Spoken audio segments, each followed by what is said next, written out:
According to Wikipedia, Dry Tortugas National Park is a national park in the United States about 68 miles west of Key West in the Gulf of Mexico. The park preserves Fort Jefferson and the 7 Dry Tortugas Islands, the westernmost and most isolated of the Florida Keys.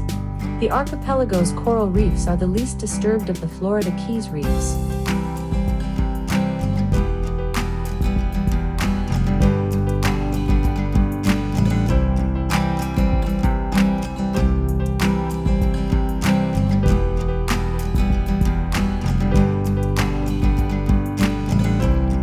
What is the weather in Key West, Florida? Right now in Key West, Florida, it's 70 degrees Fahrenheit with mostly cloudy skies. Throughout the day you can expect more of the same, with a high of 76 degrees and a low of 68 degrees. Would you also like tomorrow's weather? Yes. Tomorrow in Key West, Florida, you'll see mostly sunny weather, and can expect a high of 77 degrees Fahrenheit and a low of 70 degrees.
Here we are, waiting on our seaplane. Seaplane check-in.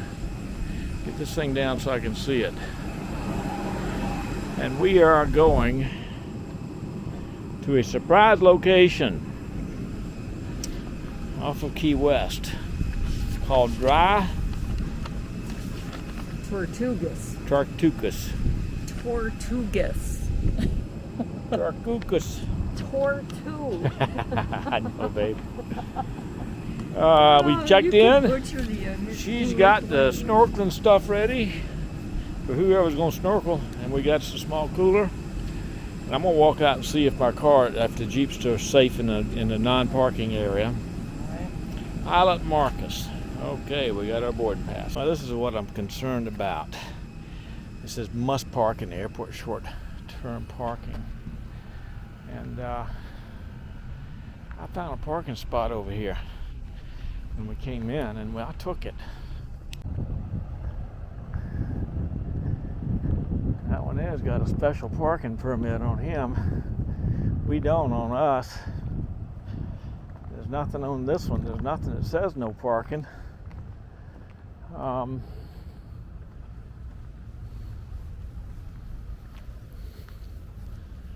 So I don't know, they didn't tell us when we checked in. I guess we'll take the chance for the rest of the afternoon. And temporary parking must be displayed. This pass must be displayed. Whoops. I don't know. I don't have a parking pass. This one doesn't. This one has a Texas department. I don't know. This is terrible. Not knowing. That one has a parking pass. This one doesn't.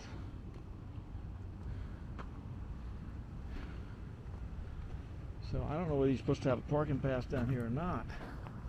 If they're gonna let me go with no parking pass. This big ass truck doesn't have one anywhere I can see. My analysis is, since there's no sign that says parking pass required, we're okay, I hope.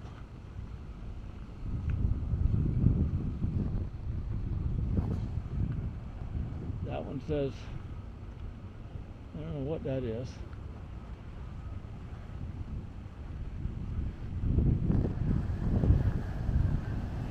There's reserved parking there. Okay. See, all these have some kind of parking pass, but it says parking pass required on this one. I don't know. I guess we'll take our chance and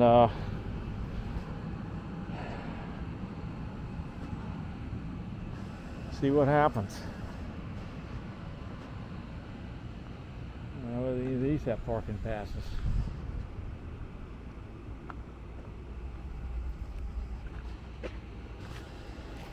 This one doesn't have a parking pass. We saw people in that one. This one doesn't either. This one doesn't either. Well, it does on the dash. Well, it does on the dash. It says Key West Seaplane Adventures. Temporary parking pass. This one doesn't have one. But it does have Key West City Ordinance parking pass on it. So I don't know. Confusing. Okay. We're heading to the seaplane.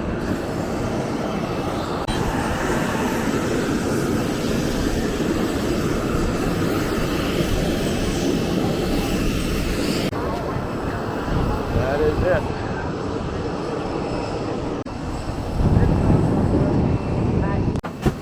But I'll tell you, Oh, sitting in the front. All right. what is that? What do you think that is?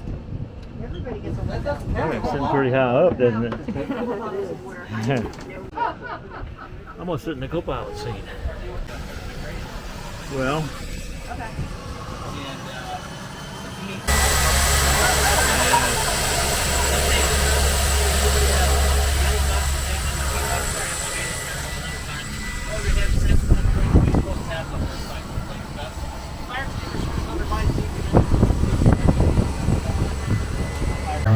There he goes, that one.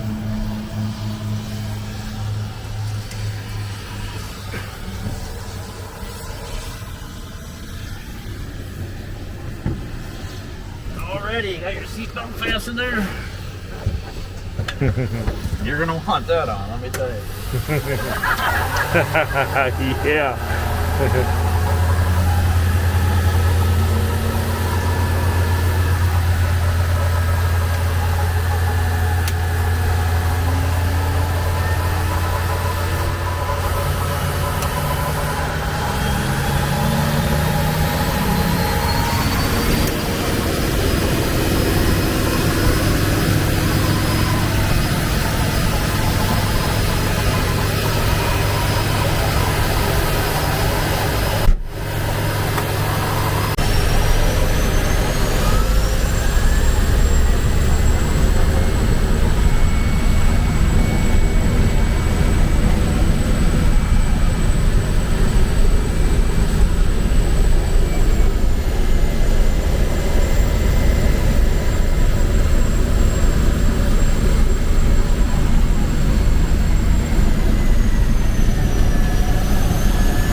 think the co-pilot didn't show up because he had COVID, and the FAA required a co-pilot, so I volunteered because of my excellent drone flying capabilities, and so I saved the day, and everybody's very happy that I became the co-pilot, I'm sure.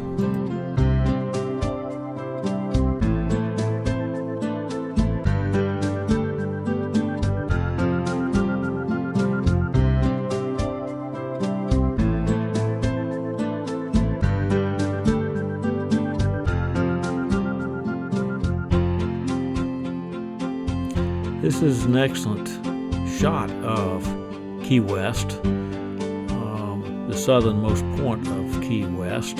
See the shot of the airplane down there? As we leave Key West, we'll fly over an area that the captain called, or I think he's called it the Flats, which is very shallow water, 3 to 5 feet deep. Goes about 20 miles to the west of Key West, and we haven't quite got there yet, but you'll see as we leave Key West, we'll start flying over some real shallow water, and he pointed out even a hammerhead shark, stingrays, there was a bunch of turtles and porpoises.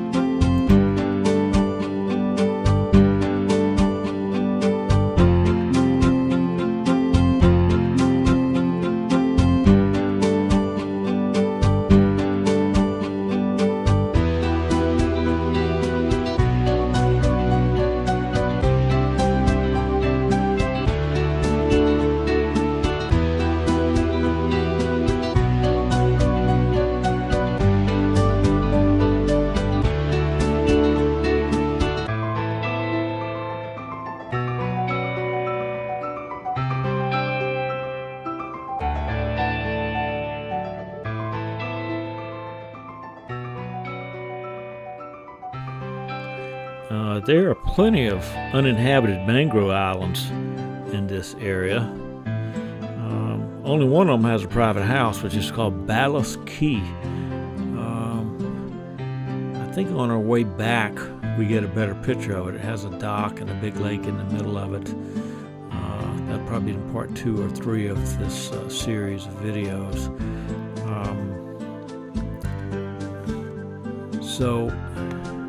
Well, let's see. That was not the one with the house on it. It's off to our left, or port side, if I want to talk like a co-pilot. All right.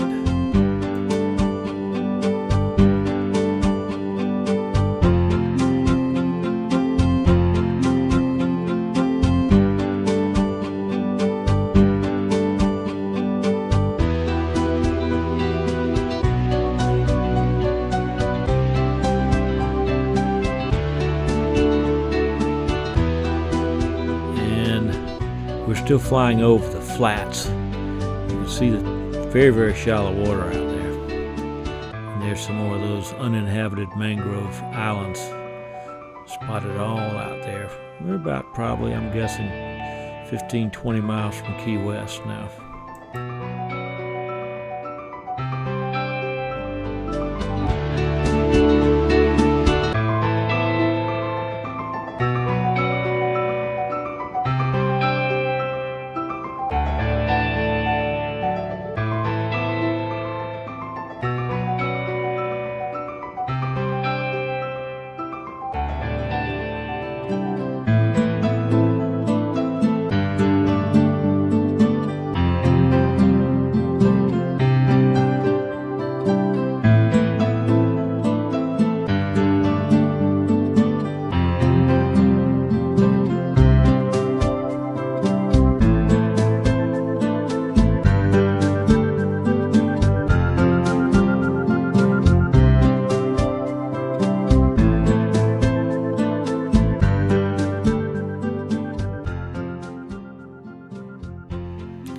And about 25 miles out, we're flying over the Microsay Islands, which are coral or tolls, which is a circular group of coral islands. Coral atolls are usually formed from volcanoes, and they're found in the Pacific and Indian Oceans, and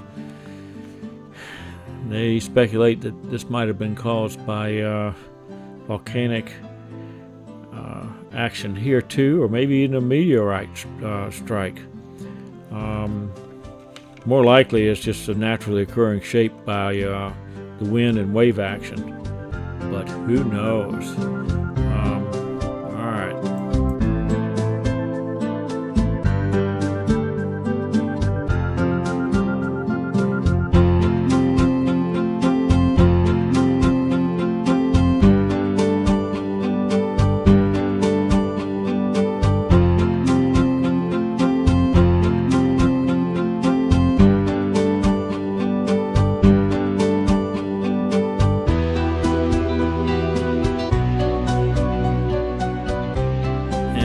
Right past the Microsay Islands are what's called Quicksands, and here you can see some pretty large sea turtles. The water is about 30 feet deep here, and he said we were flying over an underwater desert, which is made of huge sand dunes, and they are moved by strong tidal currents. And this is where Mel Fisher, the famous treasure hunter, found treasures of the Spanish galleons, Artucha and the Margarita. About $500 million worth of gold and silver spread all over an 8-mile area here, supposedly. And today they're still looking for treasure and finding huge Spanish emeralds and so forth, and a bunch of shipwrecks. And we saw one of the World War II destroyer escorts called Patricia, which they intentionally sunk with our U.S. Navy sunk it to use for bombing practices.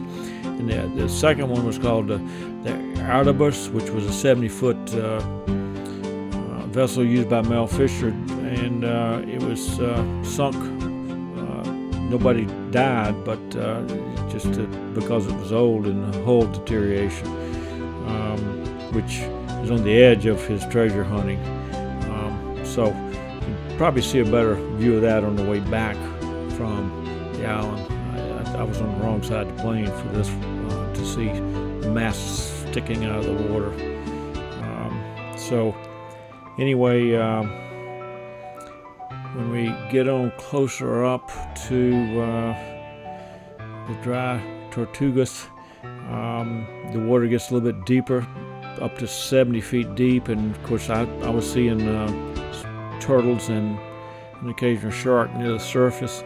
But as we fly on out here, they put the fort out here to protect the shipping lanes to New Orleans and so forth. That was back before the Civil War. And then, of course, when the Civil War came, they had to shut all that down. And never did actually serve much purpose, as most of our government projects end up.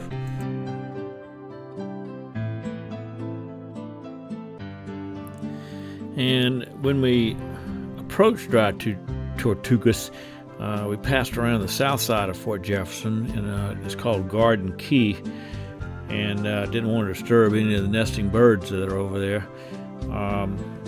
These islands were first discovered by Spanish Ponce de Leon in 1530, if you can believe that, and they first named it Las Tortugas, which stands for the turtles, because they had so many sea turtles. They added the word dry because just mariners couldn't find any fresh water around. They first started building on the islands in 1825, a lighthouse, and then they began the construction of Fort Jefferson in 1846. So they kept building it for about 30 years. The fort covers 11 acres. I think the whole key is only 16 acres, but the fort was never really finished. During the Civil War, the fort was a military prison for deserters, and also had 4 men that were convicted. They got convicted in the assassination of President Abraham Lincoln, which the most famous was Dr. Samuel Mudd, which he set the broken leg of the assassin John Wilkes Booth. They had a lot of construction problems. They had problems with yellow fever. I think we will see a monument there to some of the victims of yellow fever, one of their great pandemics. The Army abandoned the fort, or Fort Jefferson, in 1874, and became a wildlife refuge to protect nesting birds in 1908. And then in 1935, they proclaimed it a national monument, and in 1992, it became a national park. All right.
Open, so you can go all the way to the very end and back if you want to go for a cruise.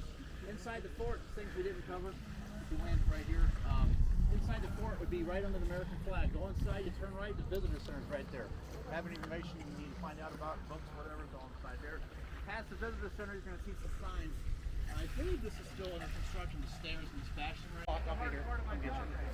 Yeah, usually when I land, get to the beach, you guys. And I don't know if we can. Is that thing blinking? I can't see it, babe. Off with the mask, guys. Yeah, well, you said be back at 5. That's a pretty big fort. Now you heard about walk to the beach somewhere. Look at these people camping up here.